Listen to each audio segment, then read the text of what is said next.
বিসমিল্লাহির রহমানুর রহিম। সিঙ্গার সরকারি কলেজ ব্যবস্থাপনা সম্মান তৃতীয় বর্ষ ব্যবস্থাপনা সম্মান তৃতীয় বর্ষের আজকের যে ক্লাস কার্যক্রম আজ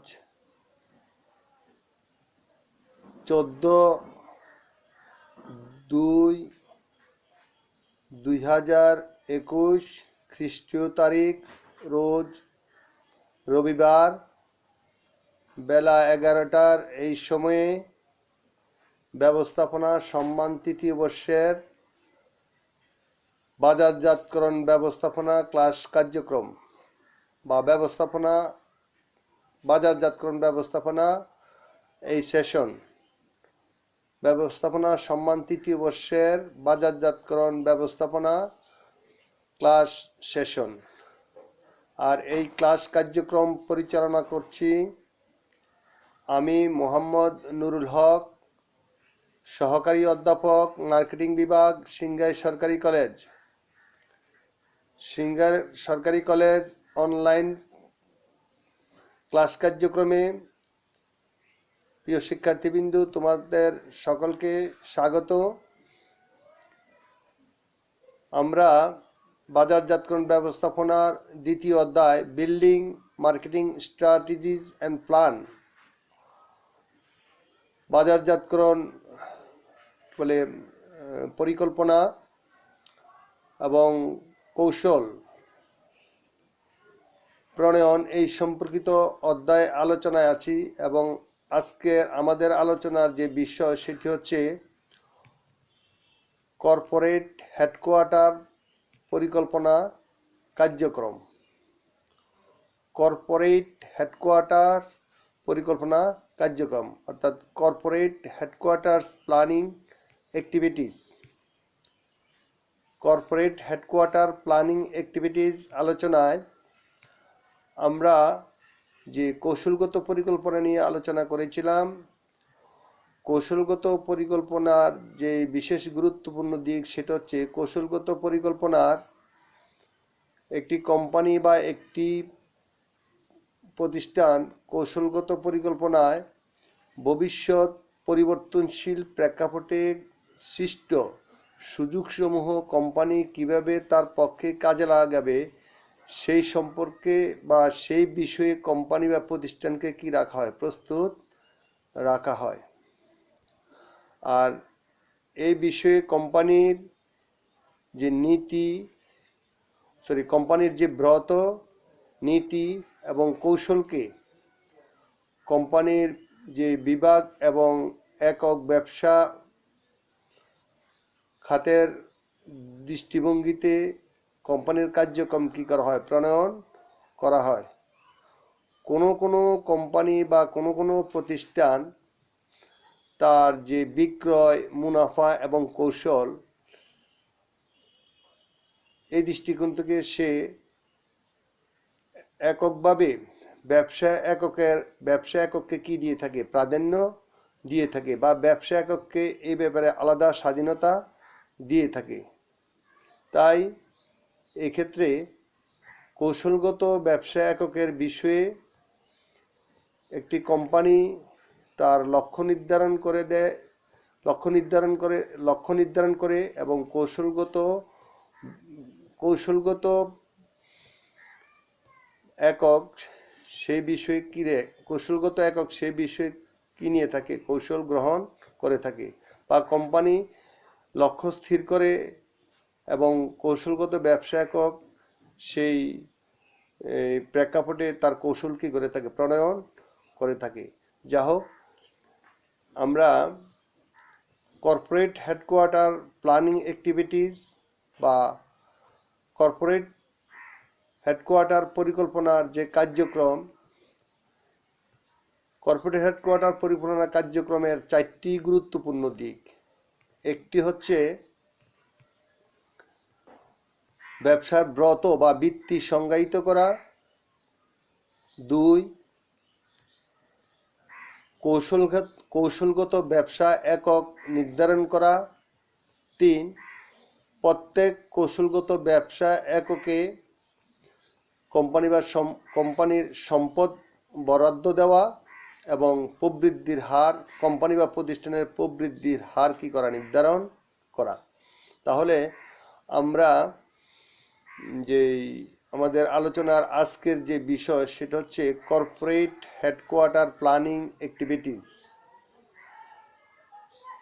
কর্পোরেট হেডকোয়ার্টার প্ল্যানিং অ্যাক্টিভিটিসের 4টি গুরুত্বপূর্ণ দিক। একটি হচ্ছে কৌশলগত ব্যবসা একক কোম্পানি ব্রত বা ভিত্তি সংজ্ঞায়িত করা। 2 কৌশলগত ব্যবসা একক নির্ধারণ করা। 3 প্রত্যেক কৌশলগত ব্যবসা এককে সম্পদ বরাদ্দ করা এবং 4 কোম্পানি বা প্রতিষ্ঠানের প্রবৃদ্ধির হার কি করা নির্ধারণ করা। এই 4টি কর্পোরেট হেডকোয়ার্টারের 4টি গুরুত্বপূর্ণ কাজ, অনেক গুরুত্বপূর্ণ কৌশলগত পরিকল্পনার 4টি পরিকল্পনার 4টি গুরুত্বপূর্ণ দিক এবং এগুলার আলোচনা বা ব্যাখ্যা অনেক বিস্তৃত। তাই আমরা আজকে শুধুমাত্র কোম্পানি ব্রত বা ভিত্তি সংজ্ঞায়িতকরণ, এই যে কর্পোরেট হেডকোয়ার্টারের যে 4টি গুরুত্বপূর্ণ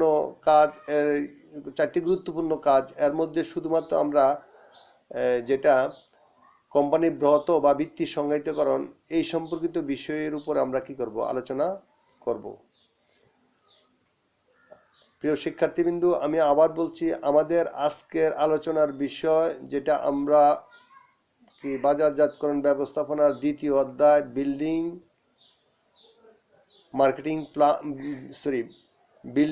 মার্কেটিং স্ট্র্যাটেজিস অ্যান্ড প্ল্যান, এই অধ্যায়ের আজকের আলোচনার বিষয় যেটা সেটা হচ্ছে corporate headquarters planning activities. Corporate headquarters planning অ্যাক্টিভিটিসের যে 4টি গুরুত্বপূর্ণ বিষয় বা কৌশলগত পরিকল্পনার যে 4টি গুরুত্বপূর্ণ বিষয়, আমি আবার বলছি 4টি গুরুত্বপূর্ণ বিষয় হচ্ছে, একটি হচ্ছে কোম্পানির ব্রত বা ভিত্তি সংজ্ঞায়িত করা, 2 কৌশলগত ব্যবসা একক নির্ধারণ করা, 3 কোম্পানির কৌশলগত ব্যবসা একক নির্ধারণ করা, 3 প্রত্যেক কৌশলগত ব্যবসা এককে সম্পদ বরাদ্দ করা এবং 4 কোম্পানির প্রবৃদ্ধির হার কি করা নির্ধারণ করা। যেহেতু কর্পোরেট হেডকোয়ার্টারের 4টি বিষয় অথবা কৌশলগত ব্যবসা এককের এই 4টি বিষয় আলোচনা ব্যাপক এবং বিস্তৃত, সেই হিসাবে আমরা আজকে শুধু যে কৌশলগত পরিকল্পনার 4টির মধ্যে যে প্রথম যেটি কোম্পানি ব্রত বা ভিত্তি সংজ্ঞায়িতকরণ সংক্রান্ত যে আলোচনা অথবা কর্পোরেট হেডকোয়ার্টারের প্রথম যেই গুরুত্বপূর্ণ কাজ সেটা হচ্ছে কোম্পানি ব্রত বা ভিত্তি সংজ্ঞায়িত করা, আমরা সেটার উপরে কি করব, আলোকপাত করব। কোম্পানি ব্রত বা ভিত্তি সংজ্ঞায়িত করা। একটি কোম্পানি তার কার্যক্রম পরিচালনা করতে গিয়ে প্রথমত তাকে তার ব্রত বা বিবৃতি কি করতে হয়, নির্ধারণ করতে হয়। ব্রত বলতে যা বোঝায় সেটা হচ্ছে মহৎ উদ্দেশ্য। একটি কোম্পানি বৃহত্তর বাজারজাতকরণ পরিবেশে তার কার্যক্রম পরিচালনা করতে গিয়ে সে কি করতে চায় তার আলোকে তার উদ্দেশ্য অথবা তার মূল যেই মহৎ উদ্দেশ্য তাকে কি করতে হয়, নির্ধারণ করতে হয়। তার মহৎ উদ্দেশ্য নির্ধারণ এবং কোনো ক্ষেত্রে কোম্পানির বৃহৎ এই উদ্দেশ্য বা মহৎ উদ্দেশ্য বা ব্রত নির্ধারণ করতে গিয়ে তাকে অনেক সময় ব্যয় করতে হয় এবং ব্রত বা বিবৃতি সংজ্ঞায়িতকরণের প্রেক্ষিতে একটি কোম্পানির সামগ্রিক কার্যক্রম পরিচালনার দিকটা কি হয়ে ওঠে, সংগঠিত হয়ে ওঠে।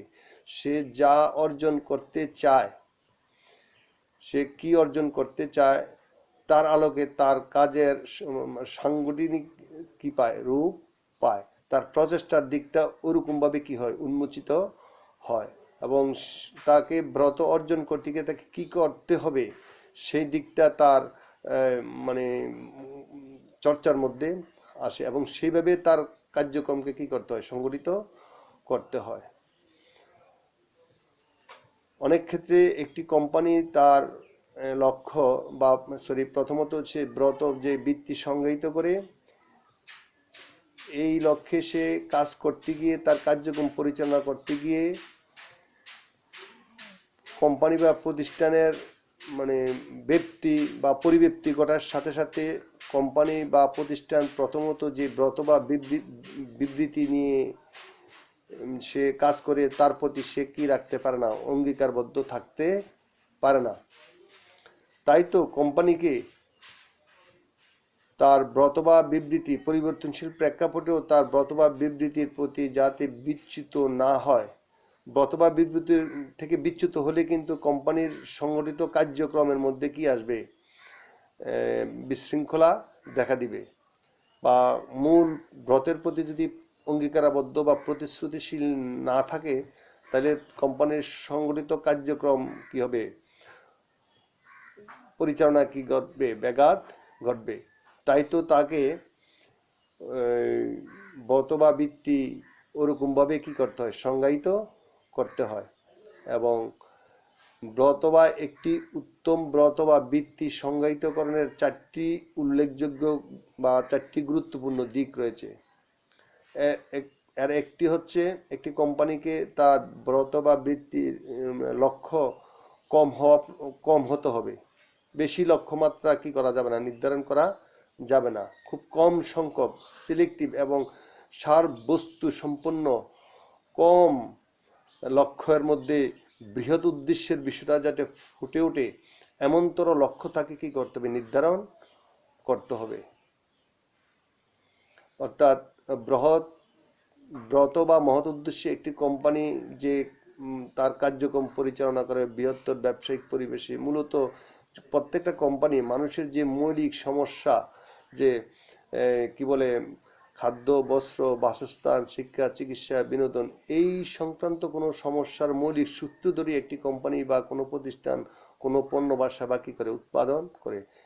প্রকৃতপক্ষে এগুলা থেকে একটা কোম্পানি কোন সূত্র ধরে সে কোন সমস্যা, মানুষের মৌলিক সমস্যার কোন মানে বিষয়ের প্রতি সে গুরুত্ব দিয়ে কি পণ্য উৎপাদন করবে, সে এবং এখানে কি পণ্যের মানে বিষয়টাকে গুরুত্ব দিয়ে সে তার ব্রতের বিষয়টা নির্ধারণ করবে, নাকি বাজারের বিষয়টাকে গুরুত্ব দিয়ে সে তার ব্রতের বিষয়টাকে নির্ধারণ করবে, এমন তর অবস্থায় তাকে কি করতে হয়, হিমশিম খেতে হয়। তাই তো কোম্পানিকে এই ব্রত বা বৃত্তি ভালোভাবে কিন্তু সংজ্ঞায়িত করতে হয়। এই জন্যই লক্ষ্য মানে খুব কম লক্ষ্য মানে জিস্ট মানে যাতে সমৃদ্ধ সম্পন্ন লক্ষ্য তাকে কি করতে হয়, নির্ধারণ করতে হয়। দ্বিতীয় যেটা, সেটা হচ্ছে তাকে ভ্যালুর প্রতি অঙ্গীকারাবদ্ধ। অর্থাৎ ভ্যালু বলতে সে মানে কি বলে, ডেমোগ্রাফিক ফ্যাক্টরস, যেই ক্রেতা শ্রেণী বা যে ভোক্তা শ্রেণীর সমস্যা বা যে ভোক্তা শ্রেণীকে নিয়ে সে যে কাজ করতে চায়, ওই ভোক্তা শ্রেণীর যে উপলব্ধি, তাদেরকে ভালোভাবে বোঝার যে প্রচেষ্টা, এবং বুঝতে গিয়ে তাদের মধ্যে যে বুঝ আসে, সেই বুঝের প্রতি মানে সেই ভ্যালুর প্রতি তাকে কি করতে হবে, অঙ্গীকারবদ্ধ থাকতে হবে। বিচ্ছিন্ন বিক্ষিপ্তভাবে তাকে কিন্তু কাজ করলে কি করা যাবে না, মানে ব্রত কি হবে না, ভালোভাবে কি হবে না, সংজ্ঞায়িত হবে না। এই জন্য তাকে ভ্যালুর প্রতি কি থাকতে হবে, অঙ্গীকারাবদ্ধ থাকতে হবে। ভ্যালু বলতে বোঝায় সে মূলত একটা ভোক্তা বা ক্রেতা শ্রেণীর কোনো সমস্যা সমাধানের জন্যই সে কোনো তার কার্যক্রম বা মহৎ উদ্দেশ্য কি করতেছে, পরিচালনা করতেছে। এই উদ্দেশ্যকে সামনে রেখে সে তার কার্যক্রম পরিচালনা করতে গিয়ে ওই যে ভ্যালু শ্রেণী, সেইটার প্রতি যাতে তার প্রতিশ্রুতির ভঙ্গ না হয়, বা সেটার প্রতি যে তার কমিটমেন্ট ওরকমভাবে রক্ষা হয়, সেইভাবে তার কার্যক্রম কি করতে হবে, পরিচালনা করতে হবে। এবং তৃতীয় যেটা, সেটা হচ্ছে মানে প্রতিযোগিতার ক্ষেত্র চিহ্নিত করা, বা প্রতিযোগিতার ক্ষেত্র ভালোভাবে কিনা মূল্যায়ন করা, তার প্রেক্ষাপটে তার যেই মানে প্রতিযোগিতার ক্ষেত্রগুলা, বিকল্প প্রতিযোগিতার বিষয়গুলা কেমন হতে পারে এমনতর বিষয়। যেমন আমরা বলছি যে প্রতিযোগিতামূলক খাত, যেমন পানীয় বাজারে একটি কোম্পানি যেমন কোকাকোলা, কোকাকোলা মানে পানীয়, কিন্তু তার বাজারজাতকরণ কার্যক্রমে দেখা যায় যে একই জাতীয় সমস্যার সমাধানের জন্য তরল পানীয় যারা বিভিন্ন সাদা মানে নর্মাল পানি বাজারজাতকারী প্রতিষ্ঠান, তারাও কিন্তু তার প্রতিযোগী। এমনভাবে তাকে কিন্তু কি করতে বা ভাবতে হবে। তাহলে প্রতিযোগিতার ক্ষেত্র কি করা, তাকে কি করতে হবে, চিহ্নিত করতে হবে। এবং সে যে উদ্দেশ্য প্রণয়ন করবে সেটা কি হতে হবে, দীর্ঘমেয়াদী হতে হবে। সে যে উদ্দেশ্য তার ব্রত নির্ধারণ করবে সেটা কিন্তু দীর্ঘমেয়াদে তার কার্যক্রম পরিচালনায় সেটার ফল বয়ে আনতে হবে। দীর্ঘমেয়াদে যাতে তার এই কার্যক্রম কি করা যায়, পরিচালনা করা যায়, এমন তরভাবে সে তার কার্যক্রম পরিচালনা করবে। আরেকটা হচ্ছে এই যে বিষয়টা যেটা স্মরণযোগ্য, তারপরে হচ্ছে সংক্ষিপ্ত এবং অর্থবোধক। এখানে তো কোনো একটা বিষয় বা একটা যে বিষয়টা দাঁড় করাবে ব্রত হিসাবে, এটা তো একটা ভাষা হিসাবে আসবে, একটা প্রতিশ্রুতিশীল ভাষা হিসাবে আসবে, এবং এটা যাতে সহজবুদ্ধ হয়, বুঝতে যাতে সহজ হয়, এবং কি বলে সংক্ষিপ্ত হয়, এবং কি হয়, অর্থবোধক হয়। এমনভাবে গবেষণালব্ধ কার্যক্রমের মাধ্যমে কোম্পানির এমনতর বিষয়টাকে, তার প্রতিশ্রুতিটাকে, তার ব্রতটাকে কি করতে হবে, প্রেজেন্ট করতে হবে। নিজের মধ্যে এটাকে সংগৃহীত করে এটাকে মার্কেট বা বাজারের উদ্দেশ্যে সেটাকে কি করতে হবে, প্রেজেন্ট করতে হবে। আর এটি হচ্ছে একটি কোম্পানির ব্রত বা বৃত্তি সংজ্ঞায়িতকরণ যেই বিষয়, এই বিষয়ের যে সংক্ষিপ্ত আলোচনার যে রূপ সেটা। তাহলে প্রিয় শিক্ষার্থীবৃন্দ, আমরা যে কর্পোরেট হেডকোয়ার্টার প্ল্যানিং অ্যাক্টিভিটিজের যে 4টি গুরুত্বপূর্ণ দিক, অথবা কৌশলগত পরিকল্পনার যে 4টি গুরুত্বপূর্ণ দিক, একটি হচ্ছে কোম্পানির ব্রত বা বৃত্তি সংজ্ঞায়িত করা, তৃতীয় হচ্ছে মানে কৌশলগত ব্যবসা একক নির্ধারণ করা, তৃতীয় হচ্ছে যে প্রত্যেক কৌশলগত ব্যবসা এককে সম্পদ বরাদ্দ দেওয়া, এবং চতুর্থ হচ্ছে যে কোম্পানির প্রবৃদ্ধির হার কি করা, বিবেচনা করা। আমরা এই পর্যায়ে শুধুমাত্র প্রথম যেটা, যেহেতু প্রত্যেকটা মানে আলোচনার বিস্তারিত বিষয়, সেই হিসেবে আমরা প্রত্যেকটা কি বলে যে পদক্ষেপই বিস্তারিতভাবে আলোচনা করতে গিয়ে যা যা আছে সেভাবে আলোচনায় মানে রূপরেখা দেব। তো সেই হিসেবে আজকে শুধুমাত্র আমরা ব্রত বা বৃত্তি সংজ্ঞায়িতকরণ সংক্রান্ত বিষয়টা আলোচনা করলাম। ব্রত বা বৃত্তি বলতে আমি আবার বলছি যে কোম্পানির মহৎ উদ্দেশ্য নির্ধারণ করা।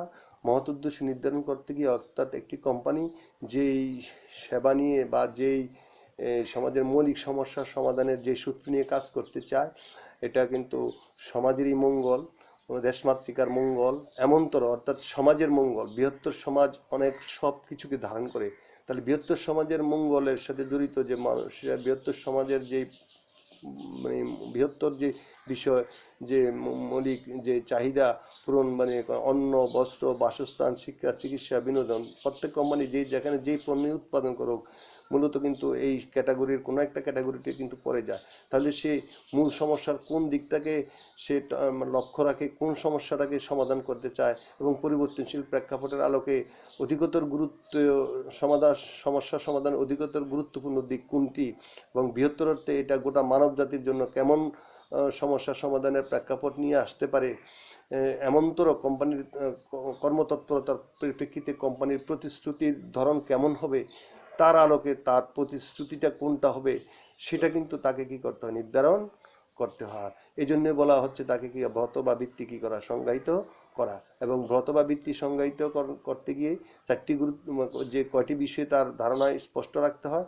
একটি হচ্ছে যে ব্রত বা বৃত্তি মানে লক্ষ্য অত্যন্ত কম হতে হবে, এবং যে ব্রত বা বৃত্তিতে যে ভ্যালুর প্রতি কি থাকতে হবে, অঙ্গীকারাবদ্ধ থাকতে হবে, এবং প্রতিযোগিতার ক্ষেত্র কি করতে হবে, চিহ্নিত করতে হবে, এবং ব্রত বা বৃত্তি এটা দীর্ঘমেয়াদে যাতে এটা কার্যক্রম চলে সেই বিষয়টি খেয়াল রাখতে হবে, এবং অথবা বিবৃতিতে যে একটা ভাষা আকারে আসবে, যেটা যেটা প্রচার হবে, সেটা যাতে সংক্ষিপ্ত, স্মরণযোগ্য এবং অর্থবোধক হয়, সেই বিষয়ে কি রাখতে হবে, দৃষ্টি রাখতে হবে। তাহলে এই আমাদের এই বাজারজাতকরণ ব্যবস্থাপনা, যে বিল্ডিং কি বলে marketing plan, marketing strategy and marketing plan, এদের আলোচনা যে আজকের বিষয় ছিল কর্পোরেট প্ল্যান অ্যাক্টিভিটিস, তার উপরে আমরা আজকে কর্পোরেট প্ল্যান অ্যাক্টিভিটিস প্রথম যে ধাপটি আমরা সেটি নিয়ে আলোচনা করলাম। পরবর্তী পর্যায়ে আমরা ব্যবসা মানে কৌশলগত ব্যবসা একক খাত নির্ধারণের বিষয়ে আমরা আলোচনা করব, এই আশাবাদ ব্যক্ত রেখে আজকের মতো ক্লাস কার্যক্রম এখানেই শেষ। তোমরা সকলে ভালো থেকো, ভালোভাবে পড়াশোনা করো।